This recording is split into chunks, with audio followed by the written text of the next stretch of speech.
My name is Cori Brown. I'm a cybersecurity consultant at LBMC, and today I'll be talking about cybersecurity trends during the COVID-19 pandemic. So first, just to expand a little on what Michael was saying, who is LBMC? We began in Nashville in 1984 as a traditional accounting firm, but as our clients' needs grew, we did too. Today, we're Tennessee's largest provider of professional service solutions that are worldwide. We have over 10,000 clients in all 50 states, the UK, EU, and Asia, over 600 employees and 3 offices. We're industry leaders in accounting and finance, HR and recruiting, risk and information security, wealth advisory, and families and individuals. We offer a full spectrum of services, including IT assurance, technical security, and consulting. So, what is going on in the market? Well, ransomware attempts have increased by 72% since the beginning of COVID. In fact, Dusseldorf University Hospital recently reported the first human death due to a ransomware attack. We've seen a widespread use of medical and IoT devices, and while there's an increased need for wearable medical equipment, the equipment is riddled with vulnerabilities and lacks a security-centric focus. We've seen a massive increase in the use of telecommunication and web conferencing applications. In fact, Zoom daily participants went from 10 million to 300 million users in 2020. And phishing attacks have increased by 350% since the beginning of 2020. The information security company RiskIQ found that over 300,000 suspicious COVID-19 websites were made between March 9th and March 23rd. That's 2 weeks. So the 2019 Verizon Data Breach Report identified phishing as the #1 cause of breaches and the most disruptive type of cyber attack. These schemes are common because first, they're easy. Even novice criminals can execute phishing schemes. Second, they're flexible. Many phishing schemes deliver malicious payloads like ransomware through email. Payloads can steal user credentials, instigate phony wire transfers, and tons of other things. Third, they're valuable. Phishing schemes cost companies well over $500 million a year in fraudulent transactions, lost data, revenue, and productivity. Finally, we're really bad at stopping them. Phishing schemes prey on our click-first mentality and the onslaught of emails that we skim through on a daily basis. Phishing emails are intended to target human nature and emotion. Common COVID phishing emails that we've seen target the sudden need for disaster loans, distancing guidelines, safety measures, and changing corporate policies. What is going on with our clients? So many organizations have had to lay off or furlough large amounts of critical staff.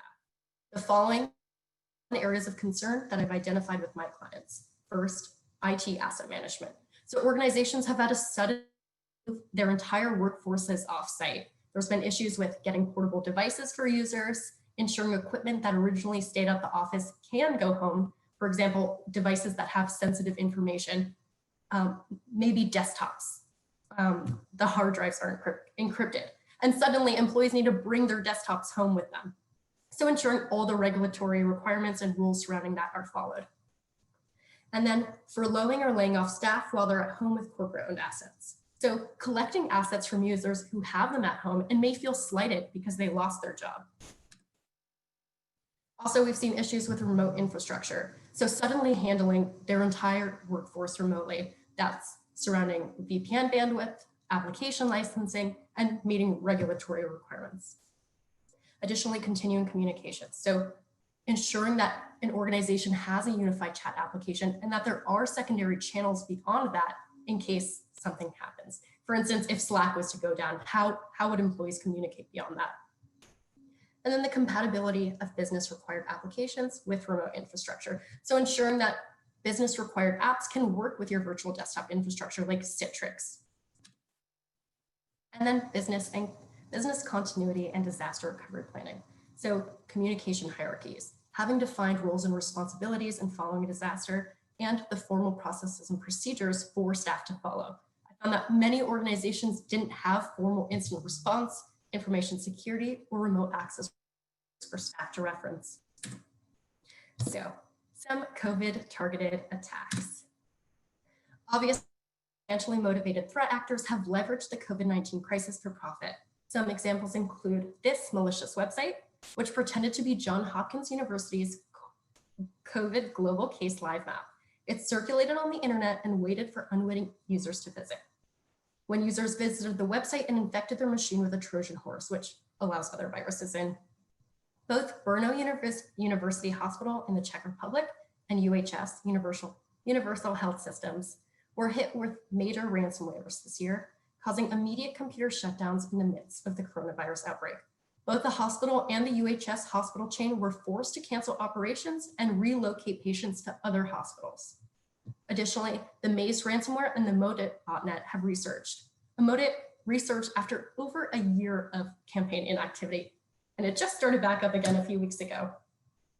And my personal favorite COVID targeted attack is Cozy Bear.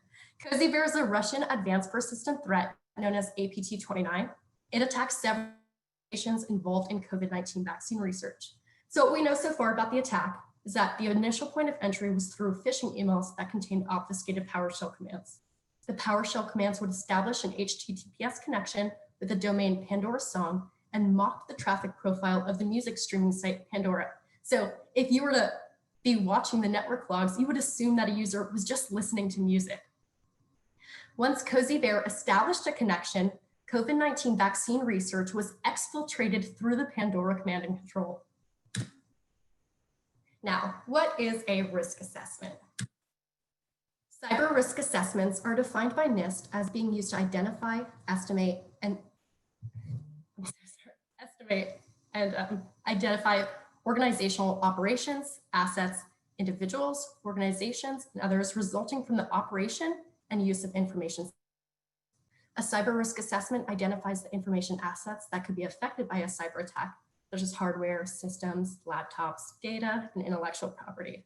It then identifies the risks that could affect those assets.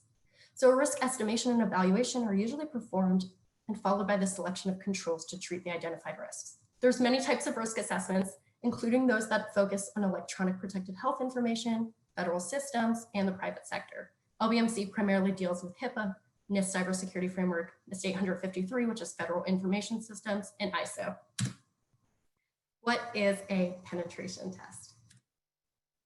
A penetration test, as a pen test, is an authorized simulated attack on applications, systems, or networks, and is performed to evaluate their security. So penetration tests emulate adversaries, and they identify vulnerabilities that malicious attackers would use to exploit. Several standards do exist for penetration tests, including NIST Special Publication 800-115, the OWASP Testing Guide, Information System Security Assessment Framework, and the Penetration Testing Execution Standard. What is a purple team exercise? So there are two traditionally separate teams that are realized during a penetration test. The blue team manages, monitors, and protects systems that are being attacked, and the red team does the attacking. The name purple team is derived from the combination of the blue team defense and the red team attackers. Naturally, a purple team exercise includes the red and blue teams working together to improve security in a measurable way in real time. Now, a client case study of a COVID-related vulnerability. So, LBMC began an external penetration test on an organization. We'll call this organization Healthcare Company. Healthcare Company had all non-essential staff working from home because of COVID. The tester was provided an IP range by Healthcare Company, but additionally conducted a Shodan scan for the organization's name and found a laptop that was broadcasting it via NetBIOS. The tester connected to AWS VPN and found that SMB on TCP 445 was up. They realized that the user was VPN'd into Healthcare Company's internal network and had a direct connection through SMB. The tester then used this to password spray user accounts, access file shares, and really access anything that a standard user could. So how did this happen? The tester later realized that SMB was exposed because the employee's internet service provider was network address translating all computers to an individual public IP address. The ISP had provided Healthcare Company's work from home computer a public IP address that exposed SMB directly to the internet. It's worthwhile to note that this could not have been discovered through a typical port scan because the device was on the employee's home network. Ultimately, healthcare companies' internal information security team walked the employee through configuring their home modem to disable SMB. Ultimate takeaway. Even though the user and healthcare company did nothing wrong, their internal network was still exposed to the internet due to employees working from home under the internet service provider's unusual standard operating procedure. So following this, it's important to question, how are organizations identifying risk and testing security controls for systems for users at home during COVID? And how have organizations incorporated COVID's impact into their overall cyber risk management program? How can we stop this? Obviously, LBMC risk assessments are inclusive of these types of scenarios, but we are also able to provide technical testing to validate that controls are designed and operating as intended through both red and purple team assessments. And that's it. Thank you so much. To see more of what me and the team at LBMC Information Security is doing, you can check out our blog. Thank you. So as we're switching to Andy, I certainly wrote down some questions, and I know others will have questions as well. With the Facebook stream in general, I think it's important for everybody to know that it is about 20 or 30 seconds delayed in what we're having the conversation real time. So there's a little bit of lag there. So put your questions in the chat, and I will keep going through the chat.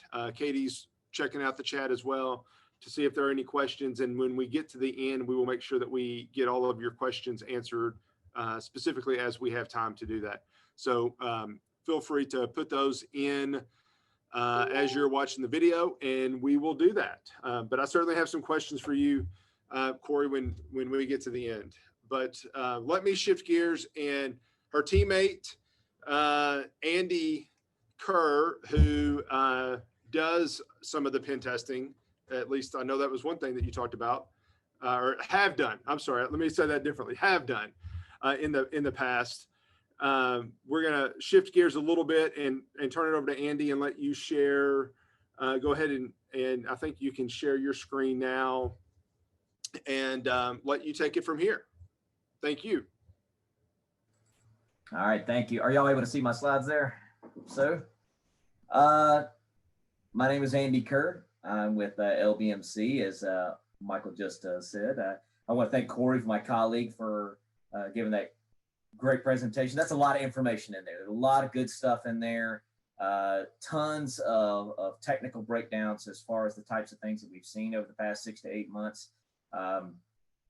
I just give you a little bit about myself. I'm a manager with risk services at LBMC. And I am also a part-time instructor with California Baptist University. I've also taught at the University of North Carolina at Charlotte. And the kind of the focus I know of this particular call is, hey, let's talk a little bit about what's going on in the past 6 to 8 months. But I also want to kind of take that a little bit step further and talk a little bit about, because I know there's students going to be watching this, there's faculty, staff going to be watching this, and even people from the private sector, to kind of identify a couple of things in regards to not only this happened the past six to 8 months, but in general in IT security. So I'll tell you a little bit more about myself. I started off just like me, a lot of the students here, or maybe even some of the faculty staff here. I went to the University of North Carolina at Charlotte, got a degree in criminal justice and a master's in information security, kind of went through that whole path there. But I started from the very beginning working at a help desk, and students that are out there that are trying to find a job in information security, you're trying to find your way, you're trying to find that path. I tell you right now, as you're going through classes, try to find those help desk jobs, try to find something you can get your foot started on, walk that path. Once you get there, I kind of transitioned from that point, and I kid you not, I was creating patch cables, manually creating patch cables and hanging. And there was a particular company in Charlotte, North Carolina called EPRI. It's a nuclear research facility. I was hanging from the ceiling, putting patch cables in place. So, sometimes you got to start somewhere, but to give that path, that opened up the door for me to be able to walk through a series of jobs and always be looking for that opportunity for you to learn. These types of conferences that you're listening to, these are always just one more tool in your tool belt to expose you to information that you might not have before. And I think a lot of times that is a huge challenge for students, that you don't know what you don't know. So these conferences are a phenomenal opportunity. You hear a word, take it, Google it, figure out what it is and how that works into the overall picture of IT security. So after that, I actually worked with the police department doing digital forensics. That kind of opened up the door of my background, and that transitioned into, as Cori was saying just a few minutes ago, into a blue team. So basically defending, you're keeping people out, managing firewalls, and I did antivirus management, and all day opening up tickets, closing tickets. And then that opened up the door for something really exciting that I know a lot of you out there just love, is penetration testing. At my previous firm, I did everything from external and internal penetration testing, web application penetration testing, social engineering, as Cori was pointing out a couple of great examples of the type of social engineering that's happened in the past 6 to 8 months. But in my own personal phase, which is actually legally breaking into companies with authorization forms and trying to see what you can come up with.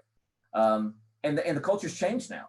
And we're going to talk a little bit about that here shortly. So many things have changed, and I want to really bring those up to a lot of you, not only the faculty staff as you're pushing this information out to your students, but the students themselves. So you kind of know what to expect as you're getting out there into the field. So where I am now at LBMC, I'm a manager with risk services, and we do auditing. Now, based off of what I just said, auditing does not sound exciting in any way, shape, or form. And so let me just tell you, auditing, sometimes it doesn't seem like it's the most exciting thing, but in order to be an auditor, if your goal is to get into IT security and you want to get your hands in a lot of different pieces and components of IT security, you need to know a little bit about everything. You need to know about logging. You need to know about firewalls. You need to know about help desk. You need to know about forensics. You need to understand what penetration testing is. You need to be able to know how to defend, but also how the bad guys are getting in. So auditing may not seem exciting, but I assure you that you need to have know a little bit about everything to get the overall picture of what's happening. So what do we talk about auditing? There's lots of different types of audits. There's tons of different ways that companies need to be compliant. So specifically, what we're going to be talking about is what has happened within the past 6 to 8 months since COVID started in regards to PCI auditing. So your first question, I know everybody's going to have it, is what in the world is PCI? First of all, why should I care? And I know I've gone through lectures and conference calls, and somebody starts talking about some form of auditing and my brain just turns off. And I know some of you right now, you're thinking, oh dear Lord, I'm going to have to sit through this and listen to some sort of person talk about how to audit. But let me kind of open the door here a little bit for you. Everybody that is listening to this particular conference right now, you have in some way, shape, or form interacted with a company or entity that has some form of PCI compliance. Anything, you guys go out to a bar, you go to a restaurant, you're swiping your card that's on the table, you're handing your card to a waiter. You're going to a theme park, Disney World, Carowinds, Six Flags, whatever's nearby. You're having to interact, swiping your card through, maybe it's one of those kiosks, somewhere that you're swiping your card. Retail stores, Target, Walmart, Lowe's, Home Depot, you're swiping your card. E-commerce sites, Amazon, Alibaba, eBay, Shopify, and I even put Walmart because Walmart has one of the fifth largest e-commerce websites in the world right now. So whether you know it or not, you are dealing with companies that it is a requirement to be PCI compliant. And PCI is basically, it's the payment card industry. Give a quick breakdown of so we can kind of talk about what's changed in the payment card industry, what's changed in the past 6 to 8 months from those people that choose to be involved in IT security. And not only that, but the types of changes and things that are going to be affecting you, because our culture has now changed. So think of it like this: PCI, the payment card industry, they got together, these 4 brands, MasterCard, Visa, American Express, Discover, and they said, we need to set some rules here. We need to set some basic requirements for IT compliance. Now, students, let me tell you, compliance is not necessarily security. Okay, please let me, if no professor has told you about this, if you're, looking to get into the job, just because you are compliant with an auditor in the rules and regulations, that does not mean security. This is a baseline. This is the minimum that the payment card industry, the big credit card companies, they want people to be compliant with. This is the base minimum. And they have 12 requirements, and each requirement has little subsections. So in total, you're dealing with just over 250 different sub-requirements. And I know your brain is going, oh my God, if I work for a company and an auditor comes in and says, I have to be compliant with 250 different things, I'm just going to get lost. And this is not just for like huge companies. Sometimes you'll have like small companies, mom and pop shops that still have to be compliant with these same types of requirements. But don't let your brain explode here. I mean, they deal with anything from firewall configurations, how those companies are dealing with logs. Where's that information? Okay, we got an alert somewhere that's creating a log. All right, what are we doing with these logs? What about the applications for those of you that are coders, those of you that are want to create applications, mobile applications? You want to create some sort of new website with new features. You have to be compliant with the payment card industry if they are taking credit cards in some way, shape, or form. Third-party service providers. What does that mean? For those of you that don't know what a third-party service provider is, those are companies. You know what? This is too much work. We don't want to do this. Let's pay somebody else to do this for us. All right. Workstation server configurations. Encryption. How are you guys protecting that credit card data? What are you doing in order to ensure that people are not getting to it? This is all what PCI is, to kind of help you understand why this is so important. So all that's great. Understanding that the payment card industry has put these rules and regulations out there. This is all phenomenal stuff. What does that got to do with us? What's in the market right now? And so the first section I put is, first of all, the culture's changing, everybody. This stores are closing. Some of the largest companies have decided to go, it is not advantageous for us because of COVID, because of we're not getting the numbers. People are not coming in anymore. They're just closing up shop. They're just closing down their stores, brick and mortar. They call them brick and mortar for those of you who are not familiar with that reference. They close it down and everything goes to e-commerce now. All right. So in addition to that, then you've got companies that say, all right, we're not going to close our stores down. We're going to stay open, but now we need to make sure we're cleaning this and cleaning that. There's a lot of restaurants and bars and some of probably your favorite places that you guys like to go to have a drink at the end of the day. They're having to bring in whole cleaning crews and having to cut capacity. And these are all things that are happening, but how does that affect PCI? Well, think about it like this. Under normal circumstances, an auditor is going to come into a restaurant, a store, a theme park, whatever that may be. We need to see these things. You're a software developer? That's great. Show me your code. Show that to me. Walk me through that. You're a firewall management. Show me the firewall rules. Walk me through every single rule. Tell me what it does, and maybe make sure that that is matching up with what PCI is saying. Okay, so a lot of these things that auditors have done in the past, these things have started to fall away. And essentially what's happening is we're having to take advantage of more, okay, you guys are doing this, let's do the screenshots. Take me tons of different screenshots, show me the configurations, walk me through this. Let's have a phone call real quick. Okay, go ahead and share your screen. All right, can you make that a little bigger? I can't see that. So these are the challenges that have come up for the past couple 6 to 8 months for IT security professionals that are trying to help companies to protect their credit card data. And these things may seem small, but think about the burden that it puts on you as an IT professional. As if you're a young student, you're interning somewhere, you're working with configurations, you're having to prove, if you're involved in any way, shape, or form with credit card data, you and the rest of your colleagues are having to make sure that you're proving that remotely now. Now it's more screenshots, it's more conference calls, it's more time away that you're having to take to prove to the auditor that you are compliant. So these are the changes that have happened. But what else has changed? Now you're starting to see companies, that have kind of relaxed these, okay, nobody goes into the headquarters, no auditors come in, everything's remote. Well, now, yes, it's easy to see for huge companies to identify, okay, well, why am I bringing auditors in? And think about this as you're working in the field.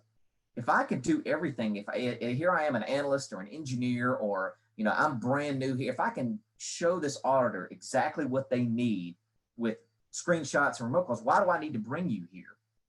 Why do I need to have you inside and possibly contaminating my office or my retail stores and all this kind of good stuff? Because there is something that is missed. And this is for all of, everybody here. I think if you're faculty, staff, students, just like, you're missing something. You're missing that contact with that individual. Show me the configurations. Okay, I have an additional question here. What you just showed me on this simple card swipe doesn't match up with our requirements. Or what you're showing me, with this firewall here. Wait a minute. What was that I just saw? Go ahead and let's go back to that instead of having to create another conference call, create another screenshot. So everybody can kind of see that these problems that we've endured and kind of come across over the past 6 to 8 months, these are going to be continuous problems going into the future. So overall, I would say that LBMC, we do a lot of different audits. PCI is just the one that I happen to be involved with right now.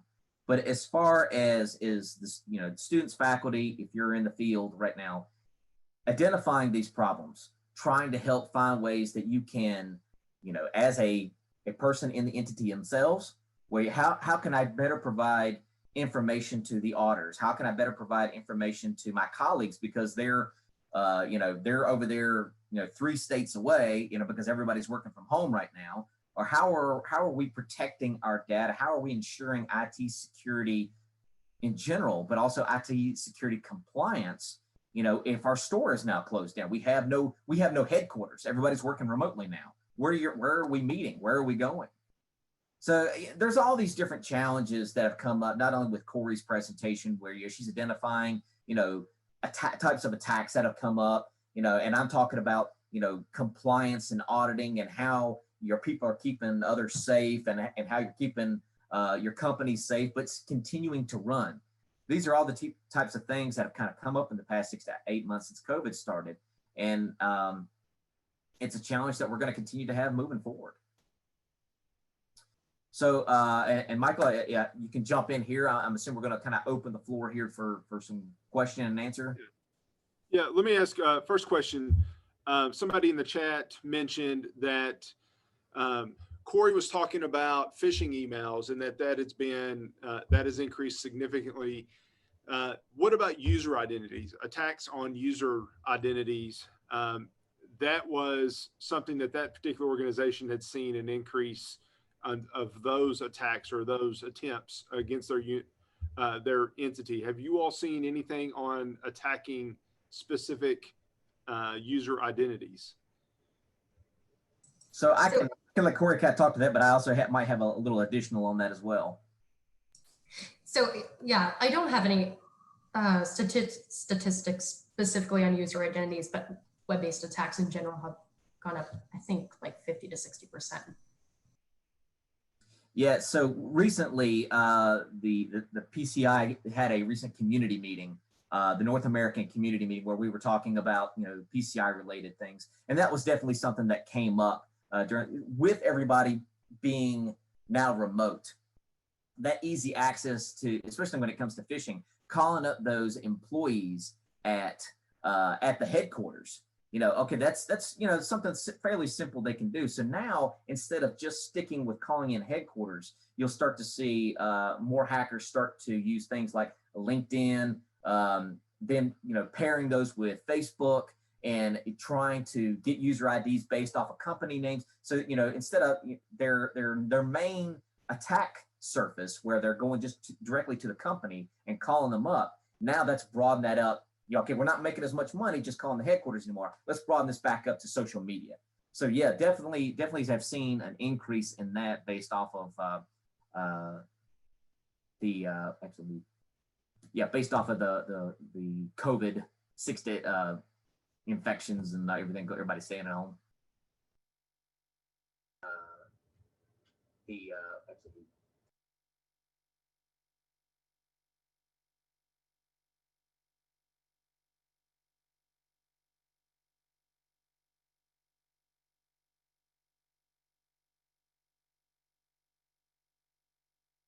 Sorry about that. Okay. Um, a couple questions that come to my mind. First is dealing with the sensitive information going home. So from not just a risk standpoint, but a compliance standpoint, what do you tell folks right now that say, how do I do that and stay in compliance? Because that is I mean, you didn't have a choice but to go home, and you didn't really have a choice but to go home with the data, or your company wasn't going to function. So how do you recommend to large companies? I know you all deal with large companies and small companies. So I know there's a lot more resources available for them to do these things. What about for the smaller companies?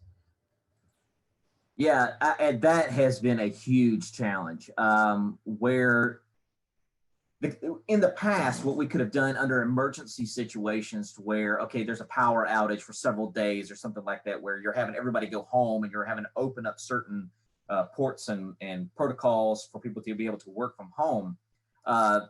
That has been tough because now that's the standard. It's no longer the emergency situation. That is the situation now. And so companies really have been struggling to ensure that their users are logging in using multi-factor authentication. They're having to really jump on the whole documentation of their access controls.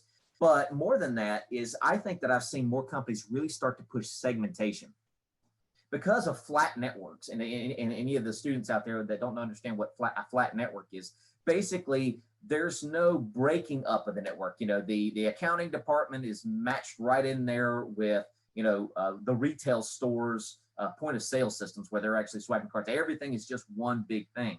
So companies have been really scrambling to make sure that they're segmenting everything in order to cut down, as far as a compliance issue, what is going to be in scope for them.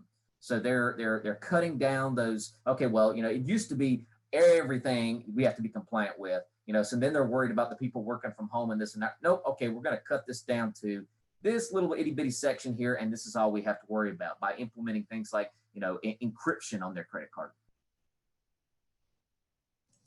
Yeah, and just to add on to that, I think Andy is completely right in that network segmentation has been a huge thing that I've seen, just mostly with virtual desktop infrastructure, using hardened desktops, kind of hardened virtual desktops as kind of jump hosts to other devices and to other portions of the network. So the attacks that you've been seeing, and I'm trying to figure out the right way to ask this. You talked about early on that it being financially motivated, and then I heard you talk about vaccines as well.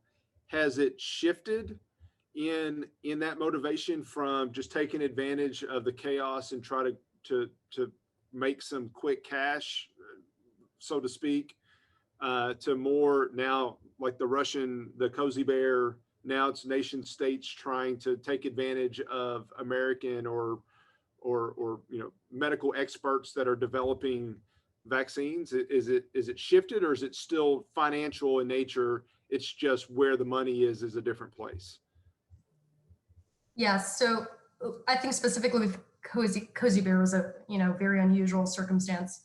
Obviously, that situation itself wasn't financially motivated, but most cyber attacks are still financially motivated, with exceptions with big APTs like Lazarus, Cozy Bear, and Fancy Bear. And one other thing, Andy, that you mentioned about Walmart being the fifth largest e-commerce online transactions, might have been the word that you used.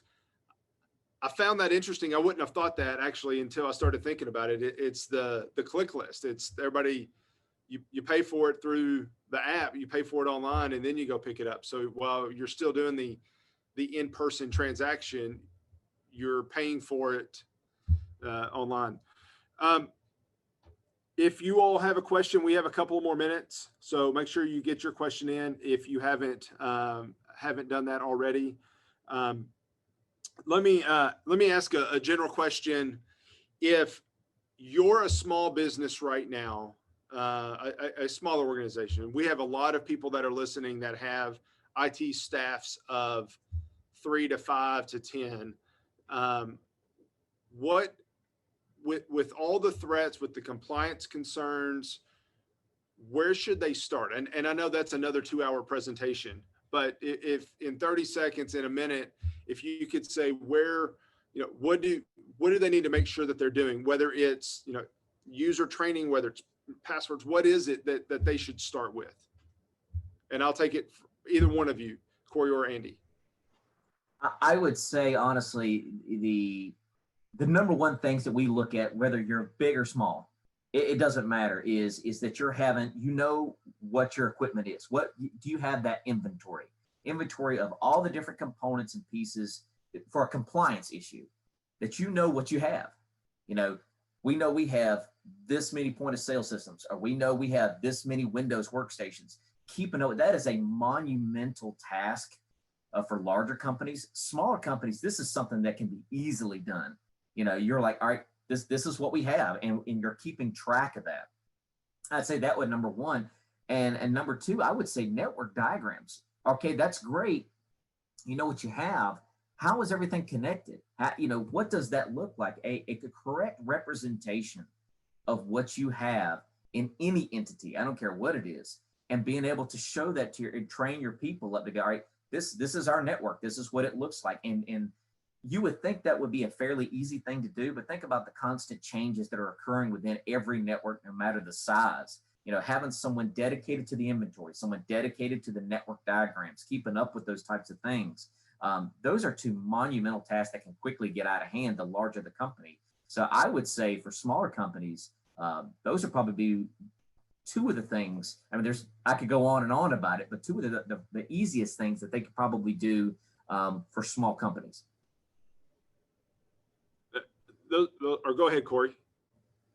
I was just going to reiterate what Andy was saying. I think it's incredibly important to have a structured IT environment and understand what the organization has.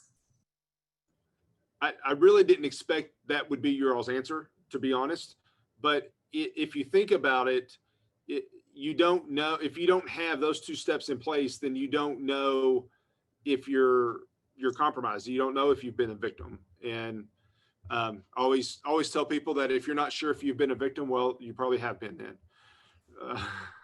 So I'll be honest, some of the easiest, and I would say this, there are so many companies that I've run across, they're always ready to get that best technology out there. They're the latest, the newest thing that, okay, well, let's go get this and this because we heard, company A and B and C. Start with this thing of what do we have? And anything that's not supposed to be on our network, blacklist it, knock it out of there. It is not going to be on our network.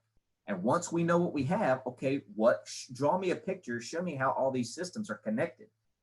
These, and when it comes to PCI and compliance, I would say it is probably one of the number one and number two priority things we come in to do a compliance check. It's the first things we ask for. Show me what you have and show me what it looks like. Now walk me through it. Then you can start talking about, all right, how are you guys configuring your workstations? Do you guys use a baseline, a gold image, as it were, that you're standing up all your workstations and servers? And, then you start going, all right, how are you guys doing logging? How are you guys doing, are you doing penetration testing? Are you doing scans, vulnerability scanning? How are you doing your patching? Everything just kind of escalates after that. But if you don't know what you have, how are you going to do vulnerability testing? How are you going to do patching? How are you going to do all these other components if you don't know how everything's connected and what you have? Yeah, well, that makes sense. Well, let me ask one last question that came in the chat as well. How do you convince clients that cybersecurity risks are real, even if they don't know about it?